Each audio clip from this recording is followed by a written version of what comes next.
Un grand shalom à toute la communauté. Nous voici donc enfin pour notre rendez-vous de savoir.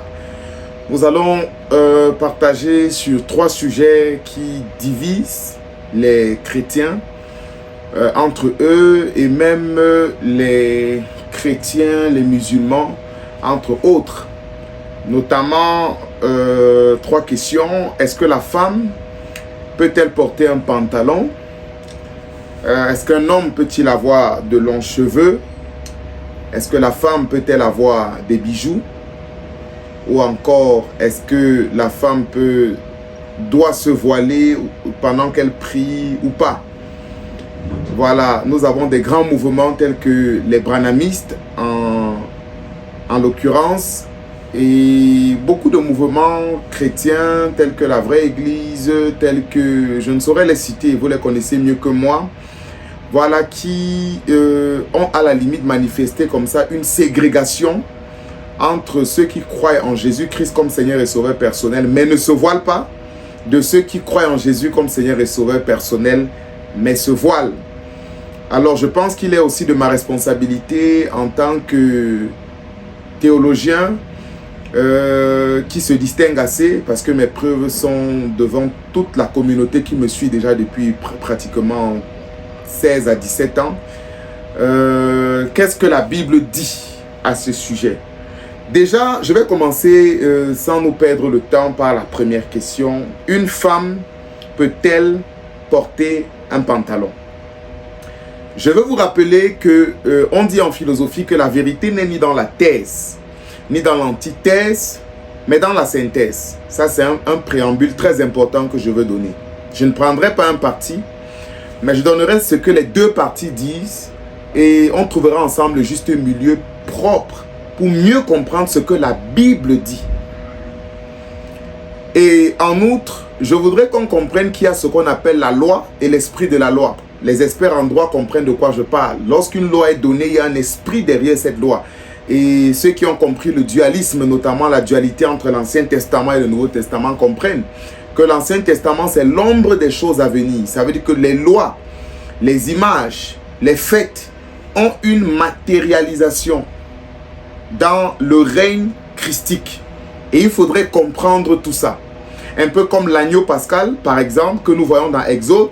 Dans le Nouveau Testament, nous comprenons que c'est Jésus l'agneau pascal. Il est comme l'accomplissement de la loi. Donc il faudrait comprendre et ne pas prendre tout au niveau de la lettre. Parce que la lettre tue, mais c'est l'esprit qui vivifie. On ne peut pas comprendre la parole de Dieu uniquement par la lettre. On a besoin d'une part de la révélation et même d'autre part de l'exégèse et de l'herméneutique pour comprendre le contexte culturel, le contexte historique, la situation de l'auteur, pour bien expliquer et bien interpréter un texte. Une femme peut-elle porter un pantalon? Le verset brandi par ceux qui interdisent formellement à la femme de porter le pantalon, c'est bien sûr Deutéronome 22, le verset 5. Je vais demander à la régie de nous mettre le texte à l'écran. Et pendant que vous le lisez, vous pouvez comprendre qu'ici, la Bible interdit aux hommes d'avoir les tenues de femmes et aux femmes d'avoir les tenues d'hommes. Voilà le contexte. Et voilà le verset qui est utilisé pour dire que une femme ne doit pas porter le pantalon et un homme ne doit pas porter la robe ou encore la jupe. Et j'en passe.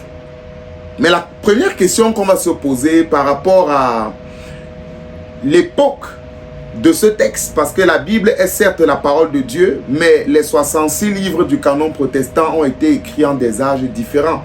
La question que je vais vous poser, est-ce qu'en cette époque, il y avait la robe et le pantalon? Nous commençons par là.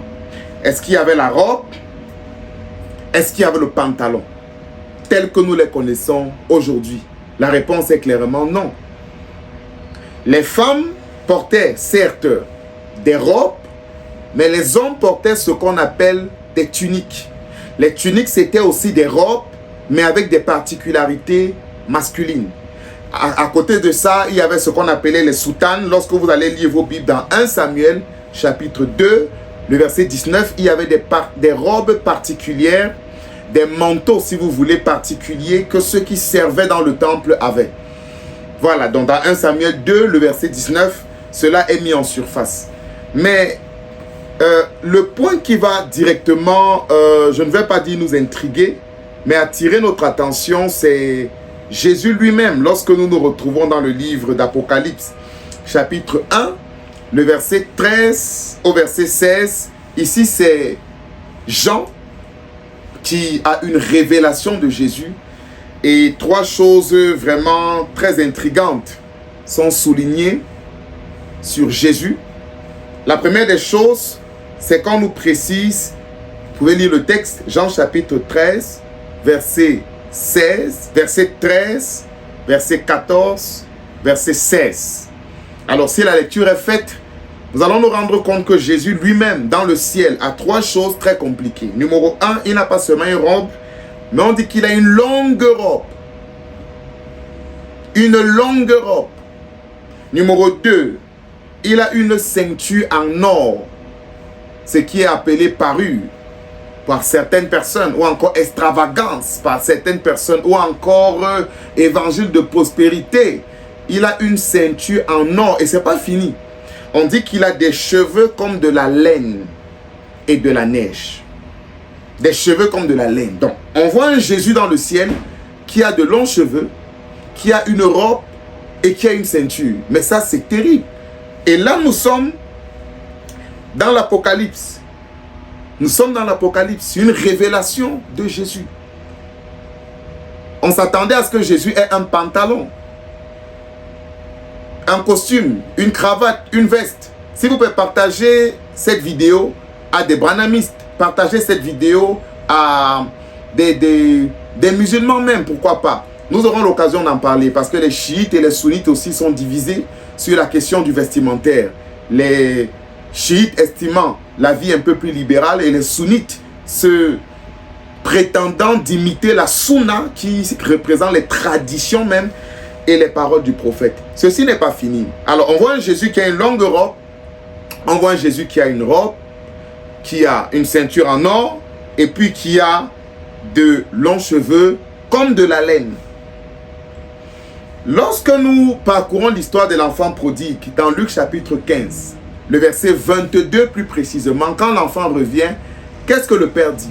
Il demande d'apporter l'une des plus longues robes pour son enfant. L'une des plus longues robes pour son enfant.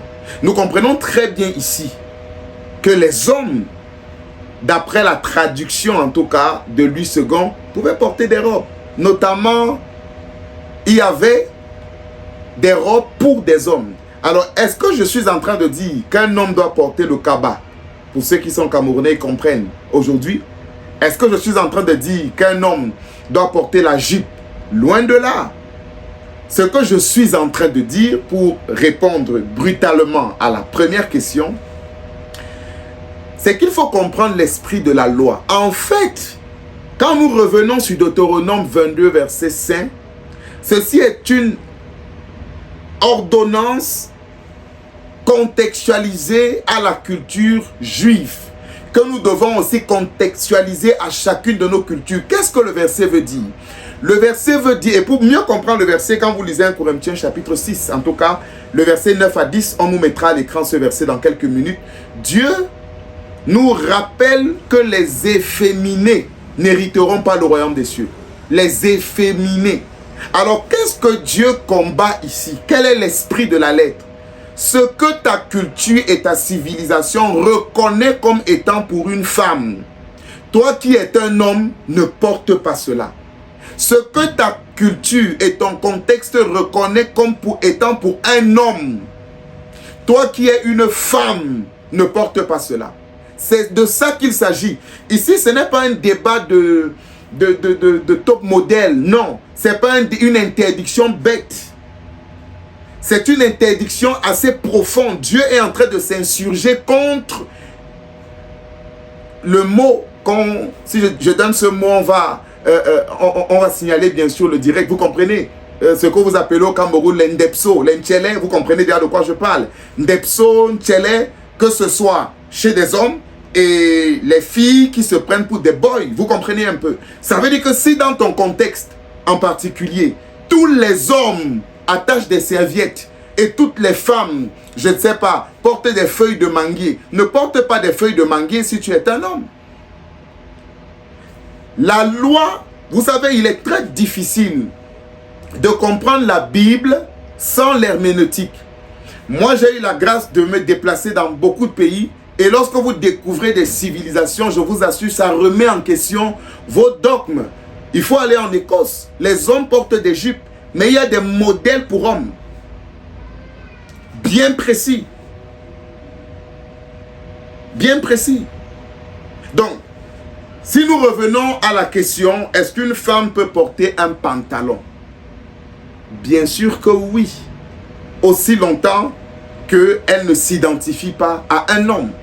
Aussi longtemps qu'elle n'a pas le look d'un homme, qu'elle n'a pas les tendances d'un homme, qu'elle n'a pas l'attitude d'un homme. Et je vais revenir sur une conclusion finale. Je vais ouvrir un autre point, parce que d'autres vous diront, le pantalon est un instrument de séduction. Je vous dirais qu'une femme peut porter une robe, mais être plus séductrice qu'un homme. Peut être plus séductrice autant pour moi qu'une femme qui a porté le pantalon. La clé de la séduction ne réside pas sur le pantalon ou sur la jupe. Non, pas du tout. La séduction réside sur d'autres éléments. Il faut enseigner de ne pas être une occasion de chute pour autrui. Ça veut dire, si tu arrives de porter un pantalon, que ton pantalon, si tu es une femme, ne te donne pas les tendances masculines. Que ton pantalon ne soit pas un pantalon pour séduire. Que ton pantalon ne soit pas un pantalon pour distraire, pour attirer l'attention, pour je ne sais quoi. Ce qui est codifié dans ta civilisation comme étant pour les femmes, tu peux le porter aussi longtemps que cela correspond à tes mœurs et ne t'établit pas comme une délinquante.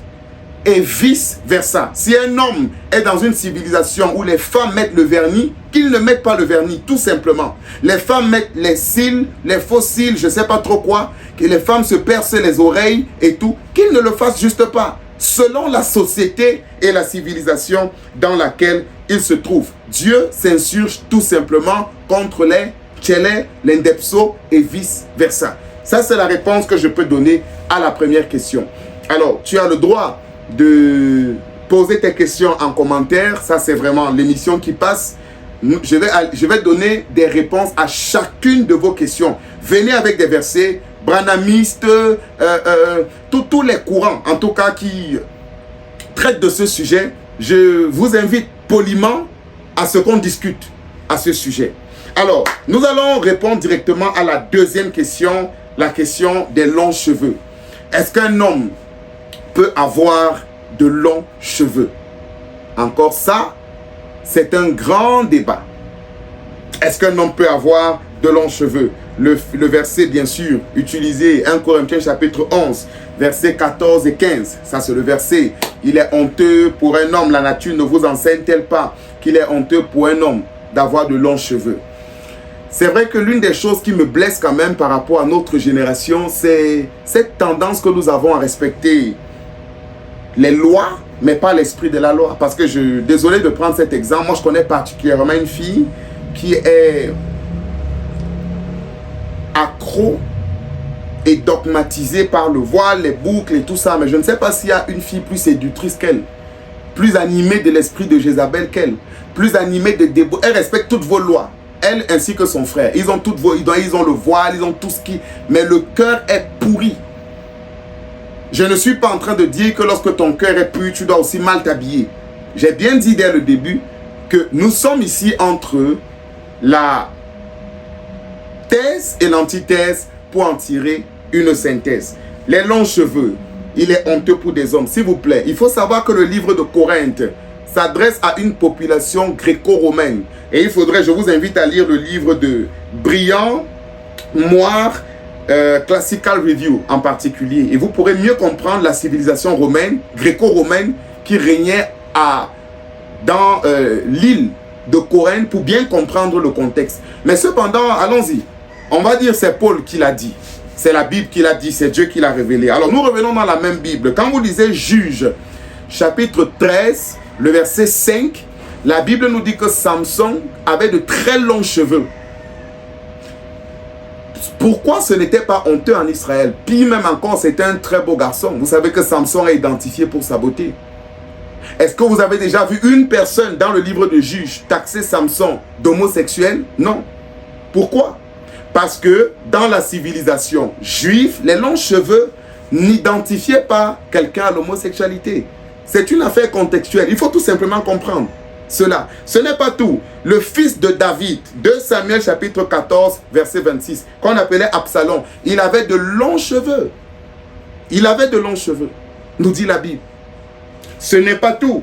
Nombre chapitre 6, le verset 5, il y avait une pratique recommandée par le même Dieu qu'on appelait le naziréat, qui consistait à ne pas se raser pendant une période lorsqu'on voulait faire un vœu. Et à la fin de la période, on pouvait donc se raser. Tu pouvais prendre 1 an de naziréat et tu ne te rasais pas. C'est encore le même Dieu qui révèle cela. Et je vais donc vous choquer. L'apôtre Paul qui a écrit 1 Corinthiens 11, versets 14 et 15. L'apôtre Paul lui-même a fait le naziréat. Ça veut dire qu'il a passé une grosse période sans se raser. Actes des apôtres 18, verset 18, nous révèle le jour où il arrête son naziréat. Et bien sûr, il part se raser selon les rites juifs. Et lorsque nous parlons de longs cheveux et de courts cheveux, il faudrait qu'on sorte un peu de l'hypocrisie. On parle exactement de quelle taille? Des grands hommes de Dieu tels que Benny Hinn. Pour un Africain, il a de longs cheveux. Mais lorsque Benny Hinn est reçu par des pasteurs africains, il n'est pas condamné. Parce qu'on va dire il est européen, vraiment la taille des... Voyez-vous comment on tombe dans de l'hypocrisie très rapidement. Parce que d'une part, on dit non, il n'y a pas de culture ici. Rien n'est culturel, c'est la loi de Dieu. Et subitement, moi je vis actuellement en Asie. Et classiquement, les hommes n'ont pas de courts cheveux. Vous voyez, nous voyons tous dans nos télés, les Européens, les Américains en général. C'est-à-dire qu'ils ont des cheveux moyens à cette taille, qui sont considérés comme des courts cheveux. J'ai fait mes études secondaires, une partie au lycée bilingue de Yaoundé, et on avait un Français dans notre école. Il était le seul finalement. Les enseignants étaient perplexes. On le laissait quand même avoir un minimum de cheveux par rapport à nous. On ne peut pas annuler le contexte culturel. Lorsqu'on parle de longs cheveux et de courts cheveux, finalement il s'agit de quelle taille? Puisque les Français, les Belges, les Européens en général, même ce que nous appelons courts cheveux, c'est une taille que si un Africain a, il se retrouve dans les longs cheveux. Donc vous comprenez que c'est une affaire de culture. Dieu nous interpelle sur le concept grec qu'on appelle malakoi. Malakoi, c'est le concept grec pour identifier et efféminer. Malakoi. Il faut comprendre le grec. C'est le texte utilisé dans 1 Corinthiens 6, plus précisément le verset 10. Verset 9, autant pour moi, et le verset 10. Malakoi. Ce que ta civilisation reconnaît comme étant de l'autre sexe, je parle bien de ta civilisation. C'est de ça qu'il s'agit. Il faut éviter de s'identifier à l'autre sexe et il faut éviter d'être une occasion de chute. Ça veut dire que même si tu crois qu'il faut avoir de longs cheveux et que tu es dans un pays où avoir de longs cheveux intrigue tout le monde, mais rase-toi parce que tout est permis et tout n'était pas utile, tu ne te laisseras asservir par quoi que ce soit, nous dit la même Bible. Maintenant, je vais vous choquer à tous ceux qui disent les débats au niveau des cheveux. Est-ce que vous savez que vous qui vous rasez ce niveau, la nouvelle coiffure qu'on appelle coiffure militaire, on racle les bords, les coins des cheveux là, on racle bien les coins de cheveux, on racle les bouts de barbe. Est-ce que vous savez que la même Bible l'interdit? Pourquoi vous n'énumérez pas ce verset? Lévitique chapitre 19, verset 27. Lévitique 19, 27 interdit de se raser les coins de la barbe. Vous tous qui rasez les coins de barbe, c'est la nouvelle coiffure. C'est-à-dire qu'on vient ici, on diminue un peu, on vous mettra un exemplaire de coiffure sur l'écran. Et vous rasez les barbes, c'est interdit. Pourquoi vous n'énumérez pas le verset? Ou alors vous choisissez les versets qui vous arrangent et vous ne choisissez pas ce qui vous dérange. La Bible disait aux pharisiens, malheur à vous parce que vous mettez des charges lourdes sur les dos des gens et vous-même vous ne les supportez pas. Est-ce que vous trouvez rationnel que prêcher l'évangile consiste d'abord à dire à quelqu'un vraiment porte ceci, enlève cela? C'est pas ça l'évangile. L'évangile, c'est d'abord le salut de ton âme. L'évangile, c'est reconnaître ton état de pécheur et te séparer du péché. Accepter le Seigneur comme sauveur et Seigneur personnel. C'est ça l'évangile. Ce n'est pas d'abord tout ce qu'on vient prétendre, souvent sans comprendre. Maintenant, venez m'expliquer pourquoi les cheveux de Samson, les cheveux d'Absalom, je n'ai cité que ces versets, les cheveux des milliers de juifs qui faisaient le naziréat, les cheveux de Paul lui-même n'ont jamais créé de problème. Pourquoi? Il faut revenir donc sur la civilisation gréco-romaine de l'époque de Corinthe en particulier. Il faut étudier les histoires des rois comme Néron César, avec l'essor de l'homosexualité en cette époque. Et il faut comprendre ce contre quoi Paul s'insurgeait. Ceci dit, je peux directement entamer. On ira avec vos questions. Avec le troisième point concernant les bijoux. J'ai hâte vraiment de toucher un peu ce point-là parce qu'il m'intéresse. Vous savez que le texte aussi des bijoux, c'est 1 Pierre 3, versets 3 à 5. Je ne sais pas si on peut nous mettre ce verset. 1 Pierre chapitre 3, verset 3 à 5. C'est le verset classique utilisé où on nous demande de ne pas se parer d'or, de bijoux. Voilà, vous pouvez lire le texte. Et j'aime le verset 5 qui précise de ressembler à des femmes qui ont été comme des modèles en fait. Comme des modèles pour nous. Mais j'ai aimé la précision quand même du passage en général qui nous demande, parce qu'on lit seulement un côté. On ne lit pas la partie qui nous parle de la parure intérieure, qui consiste en de bonnes œuvres. Timothée va revenir aussi sur ça, du moins Paul, dans sa lettre à Timothée, reviendra sur cette parure intérieure. Alors, on nous parle des femmes qui étaient des modèles. Je vais vous citer quelques modèles de la Bible et vous serez choqués. Premier modèle, je ne peux pas passer sans la citer, quand même Rebecca, la tendre épouse. Voilà, d'Isaac, choisi par Abraham lui-même.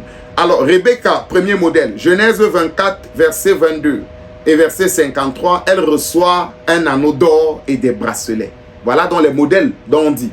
Vérifiez dans vos Bibles, Genèse 24, verset 22, verset 23, verset 53. On lui offre un anneau d'or et des bracelets. Je vais prendre deux autres modèles. On va dans la génération qui suit.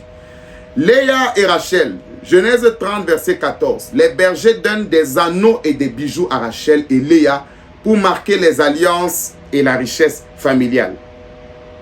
Léa et Rachel reçoivent des bijoux. Allons-y. L'une des modèles de la Bible, d'ailleurs, un livre entier porte son nom. Ils ne sont que deux. Parce que les deux livres qui portent les noms des femmes, c'est bien sûr Ruth et Esther, qui ont des histoires très compliquées. Parce que Esther, il faut le dire, épouse un homme qui était déjà marié. Ça, c'est encore un autre débat. Mais elle est un modèle au point où un livre biblique porte son nom.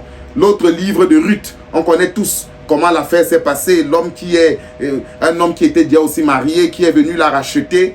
Voilà l'histoire de Boaz. Je crois que vous connaissez forcément l'histoire. Elle est même allée avec une stratégie pour épouser cet homme-là. Elle s'est infiltrée comme ça dans une pièce et voilà, comme ils n'ont pas pu faire l'amour le lendemain sous la pression et tout ça, il a épousé.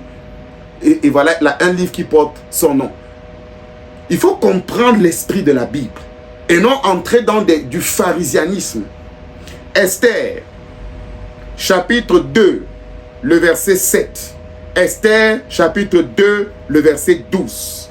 Avant d'entrer dans le palais pour devenir reine, Esther reçoit des bijoux et des vêtements royaux. Des bijoux et des vêtements royaux. Oh, le prophète Ézéchiel était différent.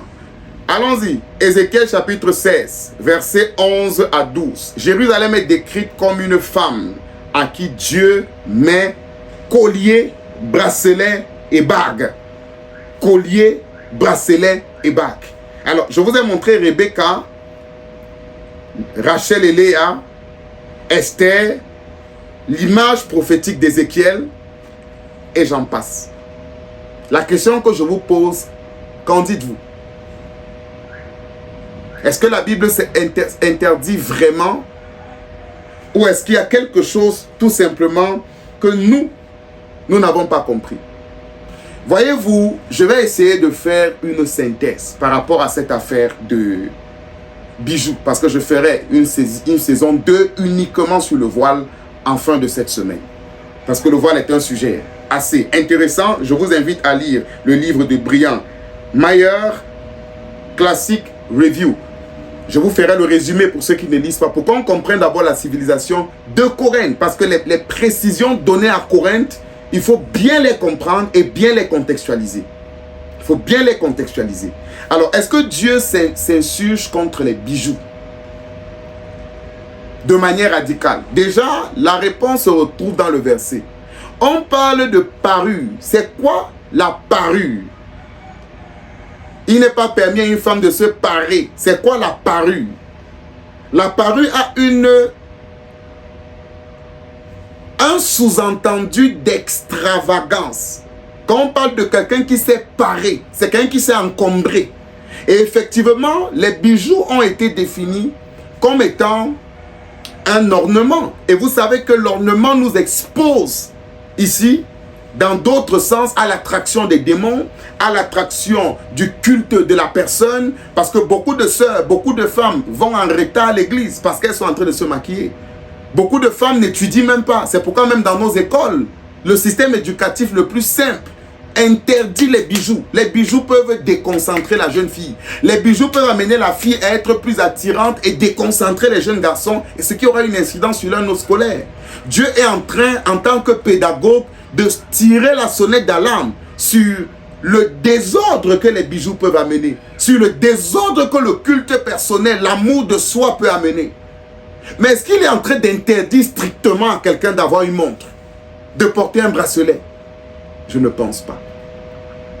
En tout cas, la Bible ne nous le dit pas clairement. Ce que je sais, c'est que dans Exode 32, versets 2 à 3, des gens vont donner comme ça des bijoux pour fabriquer le veau d'or. Ils avaient des bijoux. Ils étaient même avec Moïse. Mais Moïse ne leur avait pas demandé de jeter ces bijoux. Mais la mauvaise gestion, effectivement, c'est vrai que c'est une histoire, mais dans laquelle on peut tirer une forte image. Où ils ont bâti un veau d'or en rassemblant effectivement les bijoux. C'est cette construction du veau d'or contre laquelle la Bible s'insurge. Quelqu'un qui ne vit que pour la parure. Quelqu'un qui ne vit que pour le maquillage. Quelqu'un qui ne vit que pour l'extravagance. Parce que l'une des choses que nous allons aussi reprocher à un autre camp, entre guillemets, chrétien, c'est dire, oh vraiment, laissez-nous avec ça. Bon, on va porter nos pantalons. Le pasteur a dit que c'est permis. On va porter nos bijoux. Et maintenant, toute ta vie, ce n'est que ça. En ce moment, tu deviens idolâtre. Tu as compris, tu n'as ni compris la loi, ni l'esprit de la loi. Tu n'as rien compris. Parce que si la Bible ne nous dit pas clairement que celui qui porte un bijou ira en enfer, la Bible nous dit quand même, parce qu'il y a beaucoup de versets, je vais revenir sur ces choses-là, en tout cas les commentaires nous permettront d'y arriver. Vraiment les boucles qui sont le signe de l'esclavage, il faut déjà comprendre si le signe de l'esclavage équivaut à aller en enfer. Ça c'est une autre question. Ça c'est une autre question. En tout cas, je reviendrai sur ça. Les démons que ça attire et tout ça. Il faudrait distinguer démons, possession, attaque, exposition à l'ennemi, d'aller en enfer. D'aller en enfer. Parce qu'il y a des gens dont leur travail, c'est envoyer les gens en enfer. Pourtant, eux-mêmes ne sont pas sûrs de leur paradis. Entre guillemets. Romains 10 nous dit, ne dis pas en ton cœur qui ira au ciel, qui ira en enfer. Ce n'est pas ton business. Dis plutôt, quiconque confesse de sa bouche et croit de son cœur sera sauvé. C'est tout. Aucun homme ne peut convertir quelqu'un. Aucun. La Bible dit que c'est le Saint-Esprit qui nous convainc du péché et du jugement. Aucun homme ne peut convertir quelqu'un. C'est le Saint-Esprit qui le fait. Même si quelqu'un reçoit la conviction de se séparer des bijoux et tout le reste, c'est le Saint-Esprit qui le fait. Cette intervention, ce n'est que pour apporter de la lumière et de l'éclairage par rapport au sujet. Rien d'autre. Donc, je vais sommer mes propos en disant, aucun verset n'interdit à la femme de porter le pantalon, encore que le pantalon n'est pas biblique. Aucun verset. Plutôt, une femme ne doit pas s'identifier à un homme. Et un homme ne doit pas s'identifier à une femme. Aucun verset ne dit que pour aller au ciel, il faut avoir le Congo Liban. Aucun verset. Gère ton look comme tu le veux. À 3 conditions. Première condition, que dans ton contexte culturel, tu ne deviennes pas un scandale. Deuxième condition, si tu es un homme, ne fais pas des choses de femme. Si tu es une femme, ne fais pas des choses d'homme. Connu dans ton contexte culturel. Troisième condition, ne sois pas une occasion de chute. Tu peux outrepasser tes propres convictions pour ne pas blesser des gens. C'est aussi ça l'amour. La Bible dit que le fort accueille le faible. L'apôtre Paul disait, il dit, tel faible croit qu'il faut manger juste des légumes et éviter les viandes impures. Mais le fort croit qu'il faut manger tout. Mais il dit que devant le faible, il s'abstient. Vous pouvez voir ça dans Romains. Le chapitre, je pense, le chapitre 14 en particulier, soit le chapitre 13 ou 14. Et pour finir, les bijoux ne doivent pas nous contrôler. Nous ne devons pas être adonnés aux bijoux, mais tu n'as pas d'interdiction de porter une alliance même de mariage. Parce que ceux qui le disent, ils ont des alliances pour la plupart du temps. Qui est un bijou? Est-ce que tu peux me montrer un verset biblique qui nous demande de porter l'alliance? Pourquoi tu portes l'alliance? C'est un bijou. Ou alors tu inventes les doctrines selon ce que tu as aussi entendu. Revenons à la parole. Alors, j'attends vos questions. Je sais que ça va chauffer en commentaire. On va bouger dans les commentaires. Et j'ai une deuxième session. Je vous donnerai le communiqué. Là où je reviendrai donc avec les réponses aussi aux questions. Au-delà de ce que je vais répondre directement en commentaire. Et avec la session dédiée uniquement au voile. Que le Seigneur vous bénisse. C'était ton serviteur, le docteur Tuela Loïc. Shalom.